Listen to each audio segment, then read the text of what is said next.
Costa, eu sou professor no Instituto Federal Goiano Campus Iporá e estamos aqui hoje para mais uma aula de nutrição mineral de plantas. Sejam muito bem-vindos a essa aula de nutrição mineral de plantas. Nessa aula abordaremos os aspectos morfológicos da folha e da cutícula, absorção de nutrientes através da superfície da folha, transporte de nutrientes depositados na folha para o interior das células. Vamos abordar também os mecanismos de absorção e fatores que afetam a absorção de nutrientes. A absorção foliar é a entrada de íons ou molécula pela folha. Esse processo é facilitado quando a planta encontra-se com os estômatos abertos, estabelecendo-se uma corrente transpiratória que transporta os nutrientes pulverizados sobre a superfície da folha para o seu interior.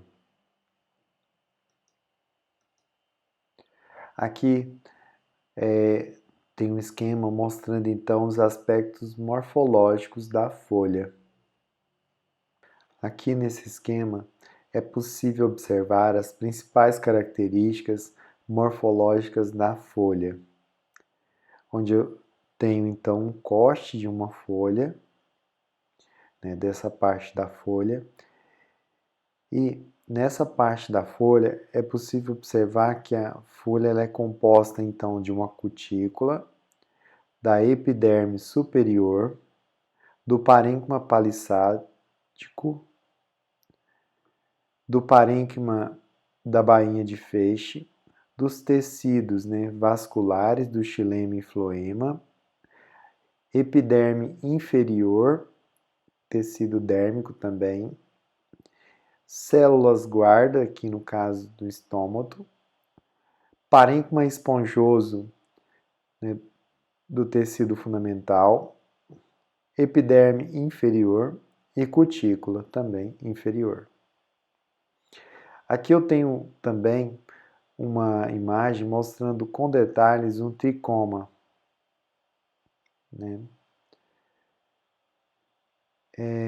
E aqui nós temos uma imagem de microscopia eletrônica mostrando então o tricômica de uma folha de Oraceae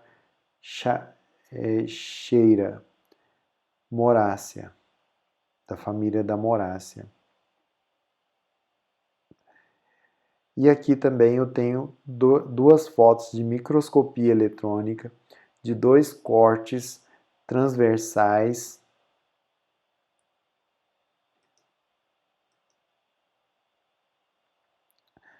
e aqui eu tenho duas fotos de microscopia eletrônica de dois cortes transversais de uma folha de grama, essa primeira, monocotiledônea, e de uma folha de uma flavéria, que é uma dicotiledônea, mostrando algumas diferenças com relação aos tecidos. Aqui eu tenho uma imagem mostrando com detalhes, então, aqui o tecido da folha, mostrando com detalhes os estômatos, localizados em maior quantidade na parte abaxial das folhas. Eu tenho na parte superior menor quantidade de estômatos. Eu tenho presença aqui dos tricomas na folha. E aqui eu tenho um detalhe mostrando então os estômatos, com detalhes, as células epidérmicas que ficam próximas dos estômatos, a célula guarda e o poro que é localizado aqui no estômago.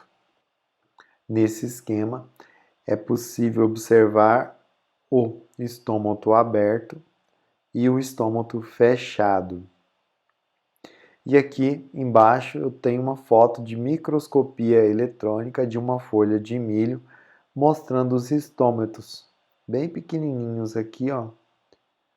Eles estão um pouco fechados, alguns aqui estão mais abertos, tá? De uma folha de milho. A absorção de nutrientes ocorre através da superfície da folha, né, principalmente por dois caminhos, né? Em maior quantidade pelos estômatos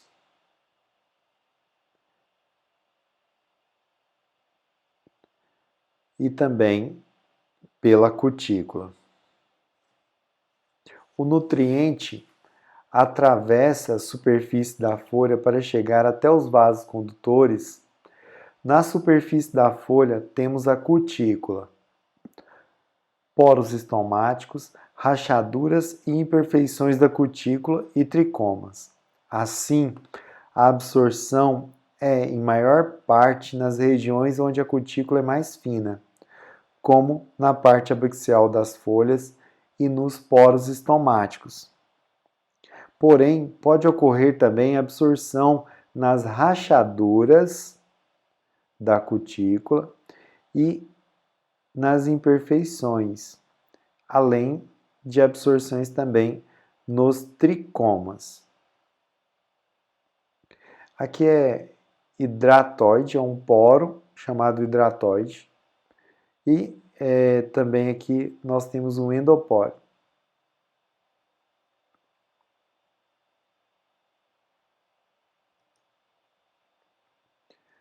Os nutrientes são absorvidos através da cutícula e estômatos até chegar aos vasos condutores. Então temos dois tipos de absorção: a absorção através da cutícula e a absorção através dos poros estomáticos. A absorção através dos poros estomáticos, né, como vocês podem observar, ela é mais facilitada. Por quê? Porque não temos cutícula dentro dos poros estomáticos. Já a absorção através da cutícula, o nutriente ele tem que passar pela cutícula, né? E a cutícula, então, ela é formada, né, de várias layers, camadas. A cutícula primária, a layer de cutícula e pectina, a parede primária, né, da parede primária, a parede secundária, o apoplasto, a membrana plasmática e o citoplasma. Para se entender a absorção de nutrientes através da cutícula, é importante conhecer a composição e a morfologia da cutícula. A cutícula é composta de ceras epiculares, ceras intracuticulares, cutina e celulose, além de ter também hemicelulose, pectina e poros. Tá? E aqui então é um modelo mostrando um esquema de uma cutícula. Então nós temos então as ceras epiculares na superfície. Nós temos então as ceras intracuticulares. Nós temos a cutina e nós temos abaixo, nós temos a celulose e as pectinas da parede celular. Tá? Além de ter também uma celulose perto da cutícula.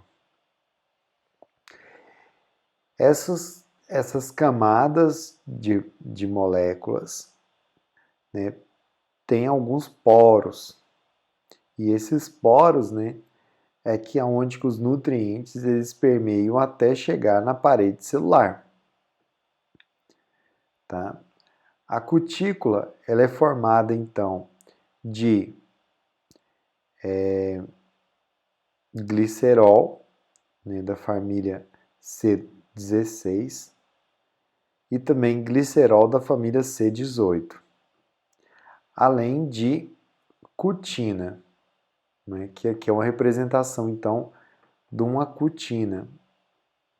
Tá? Então a cutina ela é formada então de glicerol, desses dois gliceróis aqui. E aqui está o modelo, né, dessa cutina aqui sendo a junção desses elementos.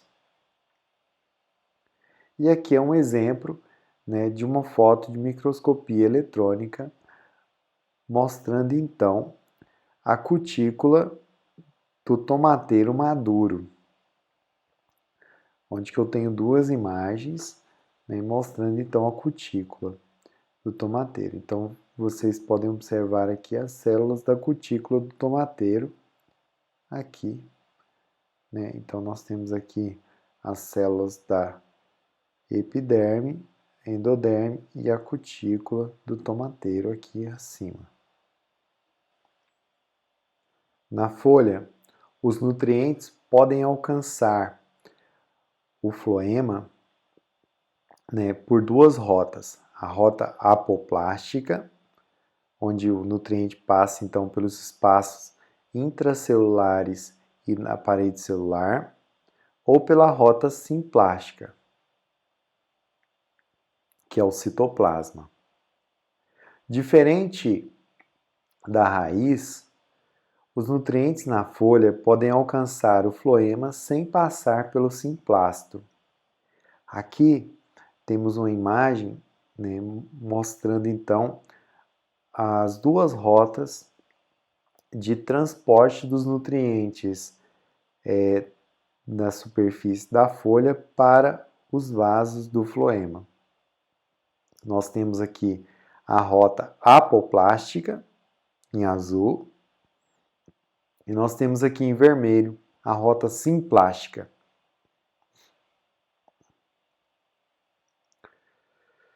Na rota apoplástica, então, os nutrientes passam pelos espaços entre as células e da parede celular até chegar ao vaso do floema.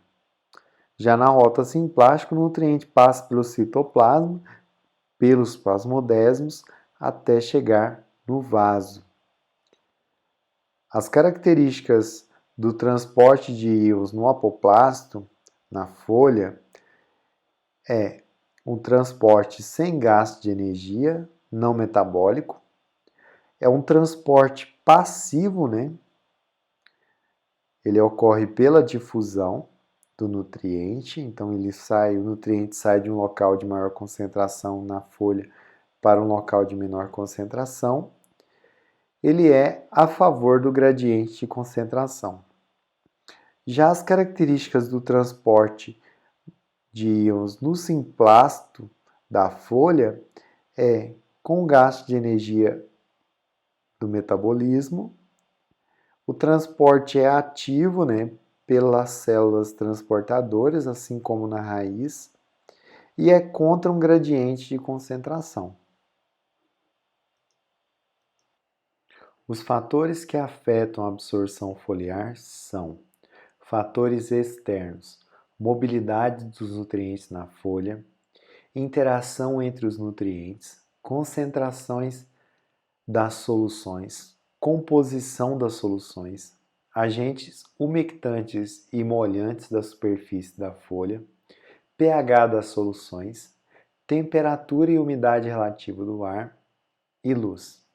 E os fatores internos são estado iônico interno, estrutura da folha, composição química da cutícula e idade da folha. Então agora nós vamos ver com detalhes esses fatores que afetam a absorção iônica foliar. A mobilidade dos nutrientes na folha. A primeira questão é observar o tempo de absorção dos nutrientes. Temos nutrientes que são absorvidos muito mais rapidamente que outros. E essa velocidade afeta e muito a absorção de nutrientes. Então, por exemplo, o nitrogênio ele é absorvido, né, em um tempo de 5 a 2 horas, metade da concentração do nutriente aplicado na folha é absorvido. Outros elementos, como potássio, cálcio, magnésio, são absorvidos em quantidade de horas maiores. Já elementos como zinco, cloro, enxofre, ferro e molibdênio, ele pode levar dias para ser absorvidos. chegando a uma diferença de absorção de nutrientes que pode chegar até, por exemplo, 240 vezes maior. O exemplo aqui seria o nitrogênio, que tem uma absorção 240 vezes mais rápido que o ferro e molibdênio. Outra questão que vai influenciar na absorção do elemento é o raio iônico e o raio de hidratação, que influenciam na absorção foliar de nutrientes. A velocidade de difusão do íon aumenta quando diminui o seu raio iônico e vice-versa. Além da mobilidade de absorção dos nutrientes, também temos que observar a mobilidade dos nutrientes aplicados na folha, onde nós temos 3 classes de mobilidade: elementos com alta mobilidade, elementos com mobilidade intermediária ou condicional e elementos com baixa mobilidade. Assim, nitrogênio, fósforo, potássio, magnésio, enxofre, boro, dependendo da espécie, e cloro são elementos tidos como elementos de alta mobilidade. Sódio, cobre, ferro, molibdênio e zinco são elementos tidos como mobilidade intermediária ou condicional. E cálcio, boro e manganês são elementos tidos com mobilidade como de baixa mobilidade, sendo o boro dependendo da espécie. Isso depende da espécie, por quê? Porque tem espécies que produzem açúcares que facilitam a mobilidade do boro na folha. Já algumas espécies não produzem esses mesmos açúcares. Os nutrientes que têm alta mobilidade são remobilizados de folha velha para folha nova sob todas as condições. Os elementos tidos como intermediário ou condicionais, eles são remobilizados de folha velha para folha nova sobre condições específicas. Já os nutrientes com baixa mobilidade, eles não são remobilizados de folha velha para folha nova sob nenhuma condição.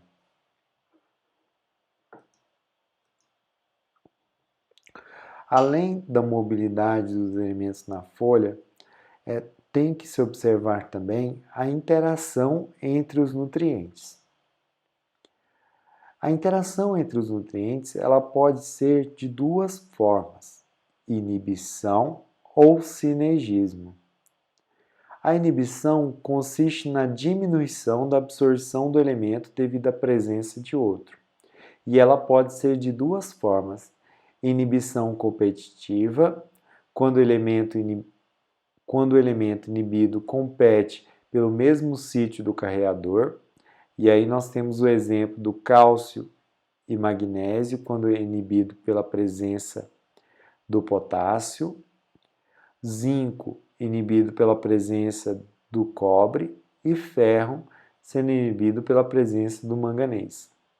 Ou inibição não competitiva, quando o inibidor liga em um sítio diferente, desativando o carregador. O exemplo seria o zinco sendo inibido pela presença do boro. E sinergismo consiste no aumento da absorção do elemento devido à presença de outro.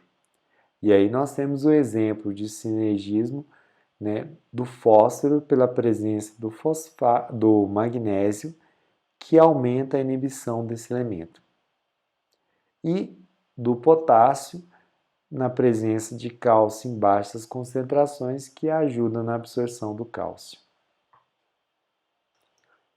Além da interação entre os íons, é importante observar a concentração das soluções. Há concentrações de sais que, em doses altas sobre as folhas, para determinadas plantas podem não prejudicar, mas pode levar à morte outras mais sensíveis devido à fitotoxicidade. Assim, aqui embaixo tem uma figura mostrando a fitotoxicidade, né, de um adubo nitrogenado em folha de milho, onde que a folha pode ser, a folha então ela perde água para solução e ocorre então queima da folha, né? Formando então essas manchas com bordas amareladas, parecendo fungos, né? Mas que é fitotoxidez de adubo nitrogenado. Além da concentração da solução, é importante observar a composição da solução. A mistura de diferentes sais na mesma solução, a adição de produtos molhantes e protetores e o pH da solução deve estar compatibilizado para que o produto final, isto é, a solução, seja benéfico para a planta e não cause injúrias. Agentes umectantes e molhantes também ajudam na absorção foliar. Os agentes umectantes impedem a evaporação rápida da solução aplicada na superfície foliar. E os agentes molhantes diminuem a tensão superficial das gotículas de solução aplicada na folha e, com isso, promovem um maior espalhamento e maior absorção. O pH da solução também deve ser levado em consideração. Os cátions são mais absorvidos em pHs mais altos do que os ânions. Então, tem pHs que podem inibir a absorção de elementos. Tá? Então, ele tem que ser observado para favorecer a absorção dos nutrientes. Além do pH, é também importante observar a umidade do ar e a temperatura. Baixas umidade do ar e altas temperaturas aumentam a concentração da solução aplicada por evaporação, né?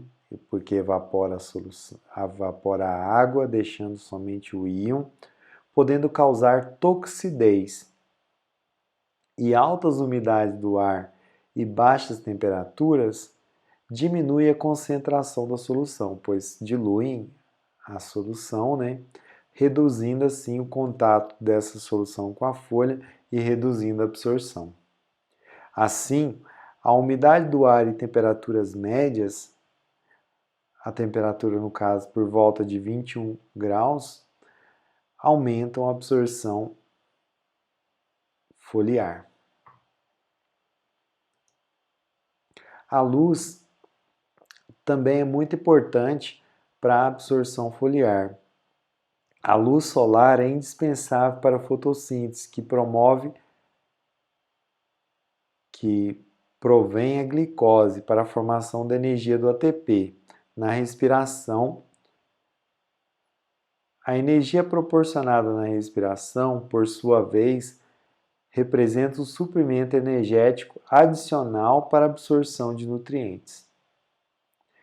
A presença de luz também pode atuar na abertura estomática, aumentando a abertura estomática e aumenta então a circulação de massas e, consequentemente, maior absorção foliar.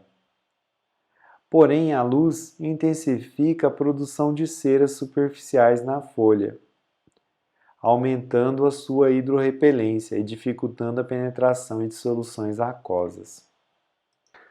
A estrutura da folha pode afetar na absorção foliar dependendo de onde a solução atinge a folha. A face superior, a cutícula é mais espessa e tem menor presença de estômatos, dificultando assim a absorção iônica foliar. Já a face inferior, a cutícula é mais fina e tem maior presença de estômatos, facilitando a absorção foliar. Aqui eu tenho um exemplo, abaixo, uma tabela mostrando então a absorção de zinco pela fonte cloreto de zinco pelo cafeeiro. A parte tratada foi as raízes com solução nutritiva e as folhas. Observem que, quando se observa as folhas, a parte superior tem uma absorção menor do que a parte inferior, né, com a porcentagem do nutriente absorvido. Tá? Então, quase muito mais que o dobro, né? 4 vezes mais.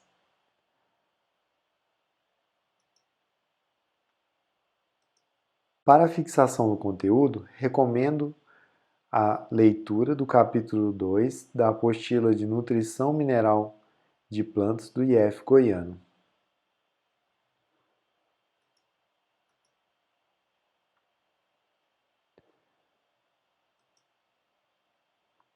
Eu agradeço a presença de todos. Obrigado pela atenção de vocês.